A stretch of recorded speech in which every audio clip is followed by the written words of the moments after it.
Fletch, you remember being in when we were in Uganda. I think this is a moment that was coming up for me around this idea of where are the blocks. And there was a moment we were in Uganda when the people we were filming, the three guys, they were holding hands, and we came to realize that's actually common in Ugandan culture that guys that are friends will hold hands walking down the street.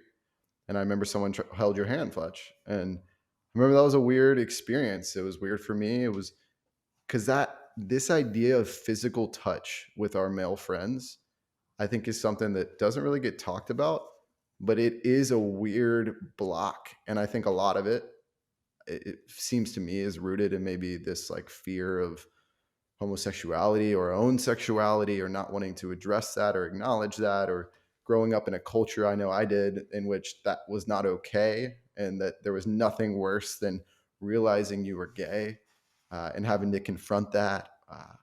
I remember, I remember growing up, like that was the joke, right? Whether you were saying fag or gay or like that, that was just common phrase. And so I think one thing that's really holding back male relationships is fear of being viewed as gay. And as silly as it is to say, especially in the common culture in which there's so much more acceptance around different sexuality, I still feel like that's really apparent and prevalent. Mm. um, and when one of the key things that makes us feel close to someone is physical touch, you mentioned that, Fletch, that a love language for you is physical touch. It is for me as well. Like the willingness to hang in a hug longer than the bro tap, right? Like one of the ways I know I feel closest to you, Fletch, is we'll hang in a hug for 15 seconds. You'll fully go dead weight, and we get to like feel each other and connect in that way.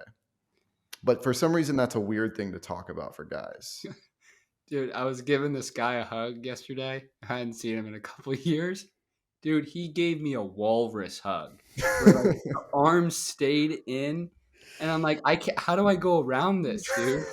I didn't know what to do. Oh, the guy hugs are so funny, man. It's kind of ridiculous, but I've really been implementing the one breath rule.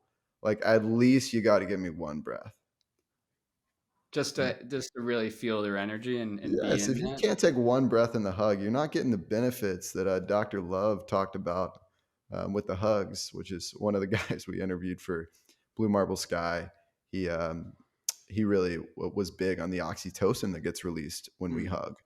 Right? It's the love hormone, right? And we it's okay. I believe it's okay. And in fact, I believe it's essential that we're willing to be physical with our guy friends as well. Like more so than just like a fist bump.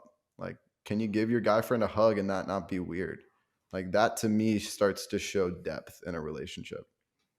Yeah, I think about like why men get super uncomfortable with kind of those things, and I think a lot of it lies in proving their masculinity to their community. There's this great quote from this author named Robert Bly, and he wrote this like awesome book called Iron John.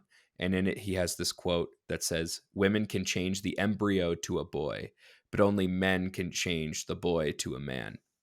Like this sense of I need to prove my masculinity to other men around me more than anything else. And if I can do that, then I can actually feel like a man for the first time. Uh, if they respect me as a man, then I actually become a man. And that's, to me, the essence of why men's relationships suffer, because they suffer as the result of kind of competing with one another rather than actually trying to connect with one another.